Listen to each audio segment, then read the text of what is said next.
먼저 이제 우리가 흔히 말하는 이제 우물정자. 그러니까 이제 우물정자의 원 글자인데 이 우물정자가 왜 이렇게 됐냐 이거죠. 이 작대기가 뭔 말하는 거냐 이거죠. 그러니까 우리가 이게 연못지자라든지 연못천자라든지 그 샘원자, 근원 할 때 근데 지금 이제 우리가 이걸 붙였죠. 세 개를. 그러니까 이런 것들이 전부 다 자연적으로 형성된 우물이란 말이에요. 이건. 근데 이 우물은 자연 우물이 아니에요. 인류가 최초로 만든 인공우물입니다. 인공우물. 그러니까 우리가 우물정 하면 그런 관념을 가져야 돼요. 인공시설물이다.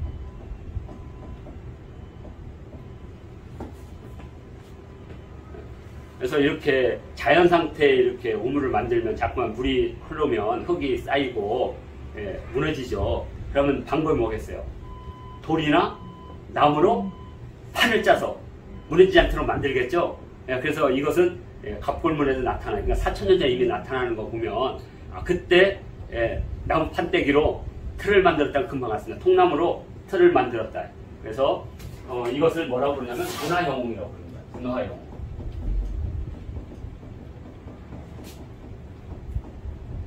문화영웅은 뭐냐면 고대 문물을 창조한 사람이 어떤 사회의 우두머리가 된다는 문화영웅 신화라고 합니다. 동아시아는 이게 되게 많거든요. 우리 단군 할아버지도 대표적으로 문화영웅입니다. 단군 할아버지의 신화 중에 성조신은 집 짓는 기술을 가르쳤다. 그래서 나중에 집에 가택신이 됐죠. 성주신이라고. 그 다음에 고시신은 불을 밝히는. 그래서 부소씨 아들은 부소는 부싯돌로 이렇게 불을 밝히면서 부소가 되고, 그 다음에 농산일을 갖춘 사람은 고시씨, 그래서 고수레 한다고 하는 이런 것들이 다 문화영웅이고, 그의 부인 비서가 신모는 누에 치는 법을 가르쳤다. 누에의 어머니. 근데 중국에서는 이제 황제의 부인 누조가 누에. 근데 우리 조선시대는 단군 할아버지의 부인인 비서가 그걸 모신 게 아니라 황제의 부인인 누조를 모셨죠. 사대주의에 찌들었으니까. 이렇게. 그래서 그 누조씨를 이렇게 모신 데가 선장단. 이렇게. 그런 사람들이 다 문화영웅이 되겠습니다. 그러면 우물을 최초로 만든 문화영웅이냐. 그러면 중국에서는 이제 제일 일반적으로 이제 주 문왕과 무왕이에요. 문왕과 무왕. 자, 그런데 이 문왕과 무왕, 유교가 문왕과 무왕을 하면 그 다음에 이제 도교나 법과는 우리는 더 세야 되잖아요. 앞으로 자꾸만 땡기기 시작해요. 땡기기 시작해가지고 이제 요순 우탕까지 올라가 쫙쫙쫙. 나중에 복귀시까지. 그러다 나중에는 막 수인시까지 막 끝까지 올라가요. 끝까지. 그래서 고대로 갈수록 되게 위대한 영웅들이 나오는 그런 것들이 이제 우리가 말하는 이제 선학론이라고 해요. 선학. 모든 학문은 다 스승으로부터 왔다는 믿음. 그래서 이때 당시 이제 유교에서는 이제 도교나 이런 데서는 이제 법가에서는 우왕, 탕왕, 나라를 세운 사람이 더 중요한 거니까. 그것도 역성혁명을 통해서. 그러니까 이제 유교에서는 요 단계보다 높은 사람, 요와 순을 내세운 거죠. 요와 순. 공자님의 책 중에는요, 순이가. 공자님의 논어에는 요와 순이 나타나지 않아요. 맹자 때 순이 나타나지. 그러니까 공자는 문왕과 무왕의 세계 속에 산 사람이에요. 근데 뒤에 갈수록 늘 앞으로 가요. 그 시대가. 그래서 이제 순임금의 신화 중에 백익이라고 있거든요. 백익. 나중에 이제 이것도 하나씩 배울 겁니다. 백익은 뭐냐면 이 백성들에게 엄청나게 많은 이익을 홍익을 한 우두머리라는 뜻이에요. 그러니까 가짜죠. 이것도. 그러니까 요즘 말하면 그 옛날 어떤 대장 이런 뜻입니다. 이름은 다 그렇게 지는 거니까 구체적으로 지는 게 아니라 그분의 공덕에 따라서 그 공덕에 맞춰서 이름을 짓는 거죠. 그래서 요와 순도 다 그런 이름들입니다. 그래서 요는 이렇게 홍수를 이렇게 극복한 문화영웅이라는 의미 속에 있어요. 요란 말 자체가 우리 말하면 뭐냐면 이 요가 흙덩어리. 흙덩이라는 거 뭐냐면 이렇게 홍수가 나기 때문에 이렇게 집 같은 거 질 때 다 높이 져가지고 홍수를 예방한다 그래서 요거요. 우리로 말하면 그 야구에 보면 1루, 2루, 3루 있죠? 그거와 같은 개념이 요가. 그리고 순은 사냥을 하던 사람, 수렵을 하던 수렵 영웅, 순이란 말이. 예. 그래서 이런 식으로 이게 문화 영웅의 상징이 이제 우물이 되겠습니다. 그래서 이제 우물은 이렇게 해가지고 작대기 4개니까 구분이 안 되죠. 그래서 근문에서는 이 우물에 이렇게 점을 찍었습니다. 그래야 이제 이게 우물이다. 이렇게 우물이다. 그래야 이제 이걸 농담으로 뭐라고 부르겠어요? 통장통이잖아요. 통장통. 우물의 원자입니다. 우물의 원자. 나중에 이게 빠지는 거죠. 그래서 이제 그리고 이제 이 우물을 통해서 우리는 이제 뭘 배우게 되냐면 우리가 고인돌을 지을 때 이렇게 지죠. 마찬가지로 이것도 지을 때 이 하중에서 이게 무너지지 않아야 되거든요. 그러니까 뭐 하세요? 축조 기술이 발달이 되기 시작해요. 축조 기술. 그래서 나중에 이제 고구려인들은 이렇게 겉만 이렇게 해놓으니까 문제가 뭐냐면 나중에 물이 이렇게 샘이 이렇게 흘러가라 하면 토사가 자꾸만 내려가죠. 물이 채이고 그러면 나중에 어떻게 해서 위에 있는 시설물이 확 주저앉겠죠. 그러니까 중국도 처음부터 할 때 밑에 자갈을 깔고 그죠? 그리고 큰 돌로 이렇게 놓고 그 다음에 이제 거기에 탄 놓고 다시 돌 채우고 이런 식으로 해서 이렇게 채웠겠죠. 그러니까 이제 이런 것들이 이제 인공 축조 기술이 늘어나는 거죠. 고구려 우물들이 지금 1500년이 지나도 그대로 있어요. 용담산에 가면 지금도 완벽하게. 근데 거기 축조에 대부분 보면 돌을 이렇게 우물을 이렇게 쌌죠. 이렇게. 이거 싼 이유도 다 있습니다. 물이 이렇게 되면 이 위에 있는 물의 무게와 아래쪽에 있는 물의 무게가 달라서 이 물의 무게가 아래를 누르면서 이 물이 위로 올라와서 배를 누르면 이 물이 산소를 머금고 다시 내려가요. 그래서 쉬운 말하면 물이 고여 있으면 썩잖아요. 그러니까 물을 회전시키는 겁니다. 그러니까 물이 조금씩 들어오더라도 계속 물이 회전하게 돼 있어요. 이렇게. 그렇지 않으면 우리가 이렇게 우물을 이렇게 만들면 우물에 이렇게 빠져나가는 물과 드러난 물을 다르게 해요. 그렇게 되면 어떻게 했어요? 물이 이렇게 와서 이렇게 가서 이렇게 빠져나가요. 그럼 어떻게 해서 물이 그렇죠. 회전하죠. 그런데 회전하게 되면 이 가운데 비중이 많아져요. 물에. 그럼 어떻게 됐어요? 잘 안 돌려고 하죠. 왜냐면 여기서 구심력이 생겨버리니까 물에 무게가 있어요. 구심력이 생기니까 이 원심력보다 구심력이 세지면 물이 안 나가요. 안 나가. 자꾸 모이려고 그래. 그러면 여기다가 섬을 놔버려요. 섬을 놔버리면 그 섬이 그 구심력을 죽여버려요. 그래서 우리 우물을 만들 때 다 뭘 만들어요? 자, 이렇게 만들잖아요. 방지원더라고. 이게 하늘의 원리와 땅의 원리인 천원지방을 나타내기도 하지만 또 과학적으로도 이렇게 물을 회전시키는 요인이 있습니다. 이렇게 지금 우리 경이로나 이런 것들 다 이렇게 만들어져요. 그러니까 고대인들이 그런 축조 기술을 가졌던 거죠. 그래서 우리는 우물정을 통해서 축조 기술을 우리가 바로 알 수 있습니다. 그러니까 우리가 한자를 공부할 때는 이제 이런 관점으로 계속 공부를 해야 됩니다. 그냥 우물이 아니라 이 우물을 통해서 우리 인간들이 취수를 어떻게 했는가. 예전에 한번 드라마 사극에서 조선시대 한양에 물을 가지고 물의 권력을 가진 사람을 가지고 있었어요. 사극이 하나가. 그게 뭔데? 서울에 이제 이 우물을 관리하던 그 사람들이 있었거든.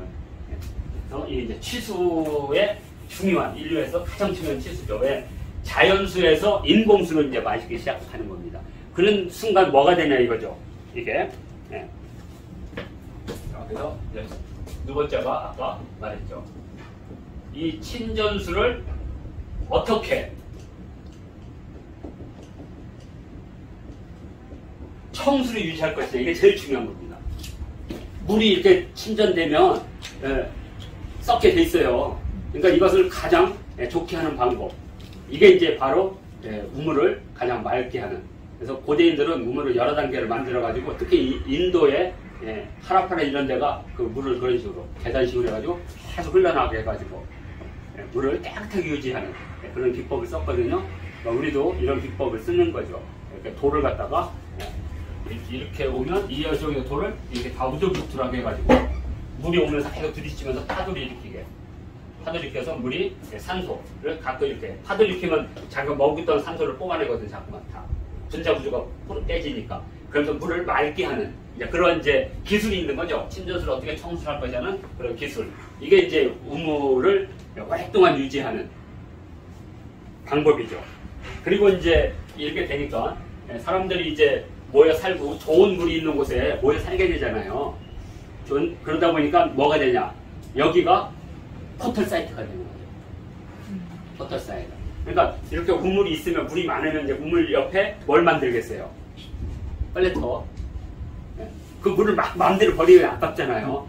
그리고 또 빨래터에서 한 번 더 걸르면 좋은 게 뭐냐면 차가운 물이 논으로 갈 때 좀 이렇게 데워져요.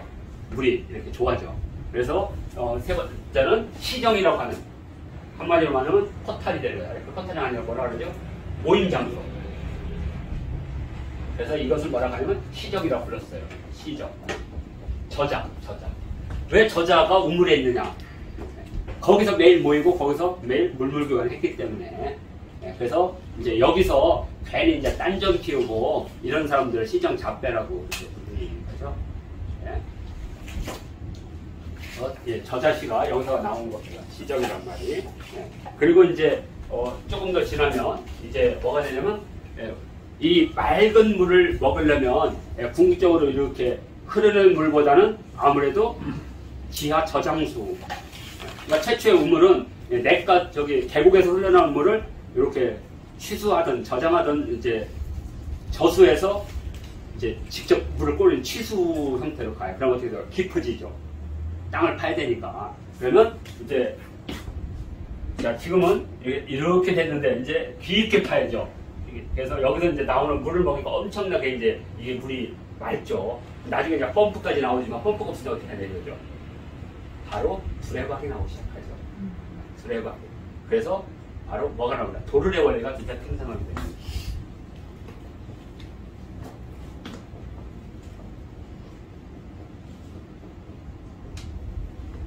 이 고구려 고분벽화에 보면 실제 우물에 그 물을 팔 때 이렇게 직접 위에다 도르래를 한 우물도 있지만 이렇게 우물이 있으면 이렇게 긴 나무막대 해가지고 이렇게 해가지고 물을 퍼내는 그런 이렇게 그게 안악 3호분에 있습니다.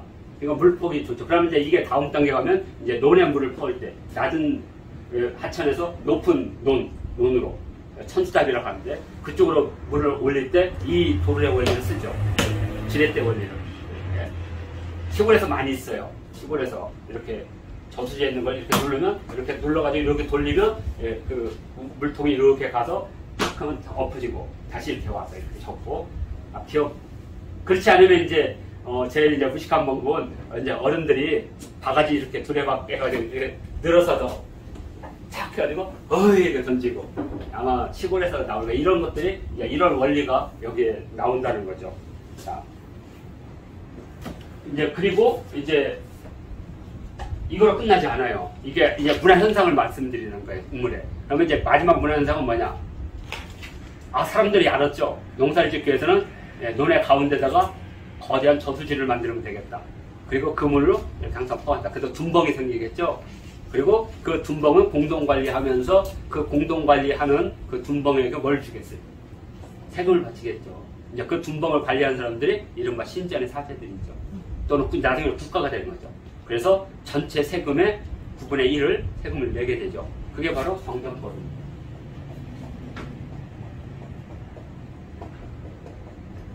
정전법. 그래서 1, 2, 3, 4, 5, 6, 7, 8 그리고 가운데 것은 바치는 곡물. 이게 유명한 9분의 1 정전세. 그래서 정전법은 고대에 어떤 그 공평과세와 토지개혁의 핵심이었어요. 우리 잘 아는 반개 유형원도 정전법을 제시를 했었고 다산 정약용도 정전법을 해야 된다. 결국엔 안 됐죠. 안 됐지만 정전법은 가장 이상적인 군주가 하는 이제 토지제도라고 이렇게 봤던 이유가 바로 이거에서 나온 바입니다. 그리고 이제 이것은 이제 여담인데 이것을 부호로 삼은 사람이 있어요.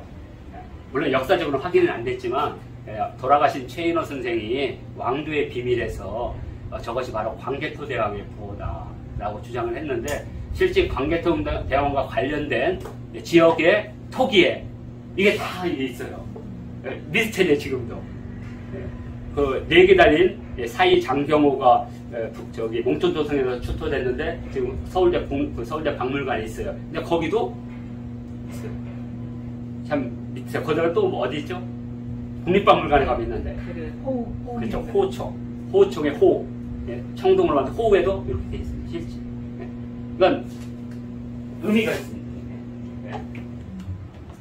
자, 그래서 우리가 이제 하다 보면 이런 한자들이 많이 나오게 될 겁니다. 그러면 이제 이런 식으로 해서 한자를 한번 쭉 이렇게 살펴보도록 하겠습니다. 그리고 이제 여기서 이제 좀 더 발전하면 이거에 관련된 글자들, 이제 파생된 글자들이 있습니다. 그러면 이 글자가 왜 이렇게 파생됐는가? 그러니까 이제 우리가 어떤 글자를 보면 도대체 이해가 되지 않는 글자들이 만들어져요. 그건 우리가 이해를 못하는 거죠. 그때 글자를 만든 사람은 그러한 글자들이 무엇인가를 표현하는 거잖아요. 그럼 그 사람들의 사고방식을 표현한 거예요, 그게. 예를 들어서 우리가 이제 얼굴을 일단 모습, 얼굴. 그러면 얼굴을 어떻게 표시할 거예요, 얼굴을? 왜냐면 얼굴이라는 게 이런 거잖아요. 눈을 표시하잖아요. 눈목자를 표시하든가. 귀자도 표시하죠. 입구자도 표시하잖아요. 이걸 다 포함한 게 모습이잖아요. 모습을 어떻게 표현할 것이죠? 그러면 우리는 생각이 딱 날 거예요. 거울 보면 되잖아요. 거울 보면 되잖아요. 근데 거울을 봐가지고는 거울 경자가 너무 복잡해. 거울 경자도 얼굴이 생각이 안 날 것 같아요. 그래서 생각한 게 물에다 이렇게 얼굴을 비치면. 자, 그럼 됐죠? 그럼 이제 얼굴 됐죠, 이게. 자, 소재는 됐어, 소재. 근데 이제 얼굴에 무엇을 강조할 것이냐 이거죠. 눈을 여기다 눈 한자를 쓸지 눈목자를 쓸다가 여기에는 역시 그래도 사람이라면 수염이 장난 이분을 여기다가 놓으면 된다. 그래서 여기다 털옥삼을 쌓아. 수염이라는 뜻이거든요. 그리고 그러다 보니까 나중에 이게 없어진 거예요. 이게 이렇게. 그래서 모양 형자가 만들어지는 겁니다. 이게 우물정자예요. 이게 나중에 없어지기도 해요. 그럼 이제 또 하나는 이거죠. 사람을 가두는 거. 사람을 가둘 때 신체적 구속을 하는 게 있고 또 하나는 소리를 지르고 막 윽박 지르는 게 있어요. 그걸 형벌이라고 해요.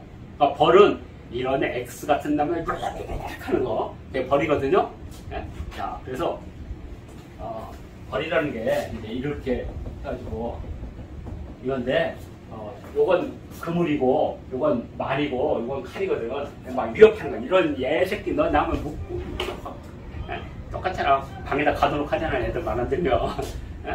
자, 그런데 이제 신체를 가두는 거 뭐냐 이거죠. 신체를 가두는 것은 주둥이를 파가지고 다 가둬버리거든요. 그래서 형벌을 할 때 이렇게 여기다가 이렇게 썼습니다. 진짜 갑벌만 이렇게 써 있어요. 근데 나중에 여기 없어진 거예요. 이게 형벌. 형벌. 자, 그래서 이제 우리가 가장 많이 쓰는 것 중에서는 이제 얼굴을 보여주는 얼굴형에다가 모습형에다가 우리 형용사 할 때 다 이거 쓰잖아요. 그 다음에 형벌할 때 이게 만들어지고요. 또 하나 이제 제가 한 이런 글자들이 만들어진 파생어 중에 하나가 이제 물고기 짐승을 잡기 위해서 파놓은 거. 짐승을 잡기 위해서 파놓은 거. 함정이죠, 함정. 그래서 함정은 어떤 거냐면 제일 좋은 방법은 요게 이제 함정이거든요. 이 함정은 뭐냐면 동물들이 잘 다니는 길목, 이게 언덕이 있거든요. 이렇게 언덕. 이 언덕에다가 구덩이를 파는 거 이렇게. 그래서 꼬챙이를 이렇게 꽂아놓은 거. 그러면 가다가 이렇게 뚝 떨어지는 모습이에요. 빠질 함자. 요게 사람이지만 동물 모양도 되거든요. 요게 나중에 글자들이 많이 나올 겁니다. 그럼 이것은 뭐냐면 이 언덕에 이거 이제 언덕 붙잡니다. 언덕에 어떤 그 끝에 동물들이 막 달려가다가 뛰어나야 되는데 안 뛰어넘으니까 풀로 싹 가렸죠. 푹 빠져서 죽는 빨아지는 함이고요. 정이라는 것은 말 그대로 이건 이제 구덩이 구멍이고요. 그래서 이렇게 질펀하게 이렇게 해서 물을 이것이 담궈놓습니다. 혹시 함정에 물을 담는 이유는 뭘까요? 꼬챙이를 잡는다는 것은 그냥 잡는다는 거예요. 그냥. 그런데 희생을 하기 위해서 그 제사를 지내기 위한 동물들은 상처가 나면 안 돼요. 상처가. 그러니까 꼬챙이를 두면 안 돼. 그러면 이 평으로 된 거죠. 이렇게 되면 짐승들이 어떻게 했어요? 튀어나가요. 요만치 해놓으면 이게 못 나가. 이 물의 장력 때문에. 예, 뛰지를 못해가지고. 그래서 요한치, 그래서 우물정자 쓴 거예요. 그 함정이란 말이에요. 그러니까 요 한자는 되게 무서운 거야. 예? 꼬챙이 막 익어가지고 확 찔러 죽는 거. 그냥 여기는 그냥 오로지 고기를 잡아먹기 위해서. 그리고 저 함정할 때 저 정자는 예, 물고기, 저기 산 짐승을 잡기 위해서 쓰는 함정. 하여튼 이 정자도 우물정자가 있죠. 그러니까 지금, 예. 자, 일단 모수형자에 한번 봤고, 그 다음에 형벌형자에서 봤고, 함정에 한번 봤죠. 하나 더 있습니다. 아, 마지막으로 이것은 되게 그 발전된 형태인데요. 아까 여기 마지막에 여기가 정전법이라고 했죠. 그러니까 정전법에 의해서 용사를 지어야 되겠죠. 그래서 밭간다는 것에 이 글자가 들어오기 시작해요. 네 번째가 바로 밭갈기. 이건 이제 보습이라는 뜻이고요. 이것도 나중에 배울 겁니다. 쟁기나 보습할 때 이거 다 쓰는 거거든요. 여기에 바로 이렇게 해서 밭갈경자가 만들어지게 됩니다. 이건 정전법이 생긴 이후에 만들어진 것들입니다. 네. 그러니까 한자라는 게 처음에는 이제 한 글자가 만들어지다가 사회가 변화하고 발전하면 계속 관련된 한자들이 늘어나는 거죠. 그때 이제 이런 글자들이 연관성이 있는 겁니다. 그런데 이 우물정자를 잘 모르면 이렇게 얘기를 하죠. 밭을 이렇게 똑바로 이렇게 아니 밭이 똑바로 된 밭이 어디 있으면 꿈틀된 밭도 있고 있는데 그래서 여기서 이 정자는 반듯하다는 의미를 쓰는 게 아니라 정전법에 의해서 결국 농사 짓는다는 뜻이에요. 그런 제도에서 이렇게 그렇게 하면 이제 정자는 어느 정도 이게 이런 역사적 맥락을 갖고 이게 이제 우리가 흔히 말하는 이제 그 파생어인데 이제 파생어 중에 이제 헷갈리는 게 있어요. 모양은 같은데 뜻이 다른 게 있어요. 대표적인 거 이거 우물정자가 이렇게 생겼다 그랬잖아요. 지금 10개자가 있잖아요. 그러면 10개자는 뭐 우물 뭐 이런 건가? 이 10개자는 요 글자는 이거하고 근원 자체가 달라요. 파생한 글자 자체가. 그러니까 10개자는 3개의 글자로 만들어져요. 3개의 글자로. 한번 추리해보세요. 10개자가 3개의 글자로 만들어졌다. 패자도 3개의 글자로 만들어졌죠. 우리가 개폐할 때 3개의 글자로 만들어졌습니다. 그러면 이해하기가 쉬울 거예요. 문이라고 하는 거 딱 보는, 이걸 딱 보는 순간 양쪽 문이라는 거니까 이것은 뭐냐면 외문이라는 뜻이고요. 그 다음에 창은 이렇게 우리가 문호를 얘기할 때 이 호는 외짝이라는 겁니다. 외짝. 이건 뒷장문이고. 그래서 외짝문은 안에 집에 문을 그러니까 우리가 아파트 현관 있죠. 그것들이 전부 그 외짝이죠 문이. 근데 그 입구 들어가는 문, 아파트 문 들어가는 문은 2개죠 문이 2개. 그게 이제 문이고 우리 집이 호가 되는 거예요 원래. 그래서 바깥쪽을 문, 안쪽을 호. 그래서 문호라 그래요. 문호 개방한다. 그러니까 우리 서울을 말하면 인천이 문이에요. 인천이 문을 열고. 그 다음에 호를 어디로 봤냐면 여기 우리는 양화진으로 봤어요. 조선시대는 양화진을 열면 안쪽 방을 다 열어준다고 생각하는 거예요. 그래서 문만 열어줬는데 호까지 다 열어준 거죠. 그게 바로 문호 개방입니다. 그래서 이 개자는 3가지가 합해졌다가 자 이제 한번 문자 하나가 있을 거죠. 일자. 네, 일자. 그럼 일자는 뭐죠? 빗장. 네. 그러면 이제 이거 10자가 아니라 그랬죠. 네. 이런 글자가 나오는 것은 풀초자도 이렇게 나오고, 네. 그 다음에 또 수무할 때, 입할 때도 나오지만 여기서는 두 손 공자라. 두 손. 그러니까 여기가 지금 붙어 있는 거예요. 붙어 있는 거. 그러니까 두 손으로 문을 빗장을 여는 거예요 지금. 그럼 패자는 뭐겠어요? 패자. 이건 내자가 만난 거예요. 내자. 예. 고대 빗장 못 봤죠? 고대 빗장 옛날 빗장. 옛날 빗장은 2개가 있어요. 2개가. 그래서 어떻게 하냐면 이렇게 문이 있죠. 그러면 닫을 때는 일단 이걸로 닫아. 그리고 이걸 또 닫아. 그러니까 이렇게 놓고 위에 여기 구멍이 있어서 또 밑에는 이렇게 또 빗장을 그리고 마지막으로 지렛대로 또 빗장을 대요. 못 열게. 그럼 무지 세지거든. 그래서 항상 보면 문 뒤에, 문이 이렇게 있으면, 이렇게 문 뒤에 있으면 문 뒤에 요거 있죠, 돌. 돌 있을 때 분명히 이렇게. 있어요. 예, 그러면 그 돌로 해서 이렇게 딱 빗대서, 예, 장대를 빗대서는, 그러면 밖에서 아무리 해도 이건 안 열려요. 왜냐면 이게 없으면 밀려요. 팍 하면, 예, 문이. 그래서 항상 문을 십자로 이렇게 놓고 십자로 걸어요. 근데 이제 웬만한 집은 이렇게 걸고 그 쇠꼬챙이 이렇게 걸죠? 네. 기억하시죠? 네. 그냥 뒤는 안 되죠? 그러니까 머리띠가 딱 들어오면 패라는 게 문이 이렇게 닫으면 여기서 이렇게 생긴 기억나죠? 이렇게 해서 이렇게 하는 거. 예? 이렇게 딱 열면 요 사이에 꼬챙이를 가지고 이렇게 딱 집어놔. 그리고 이제 좀 더 괜찮은 집은 여기다가 이렇게 빗장을 딱 걸어요. 요게 바로 폐예요. 그러니까 우리가 그 어떤 그 형태나 행동이나 이걸 볼 때 이걸 바탕으로 해서 글자가 만들어진다는 거. 그래서 같은 이게 배자라고 해도 이것은 이 우물정자가 간략화된 이것과는 전혀 다른 거라는 걸 금방 한자는 이게 엄청나게 많아요. 이런 거. 그래서 요즘에는 이제 중국 애들이 한자 참 문맹이 많아요.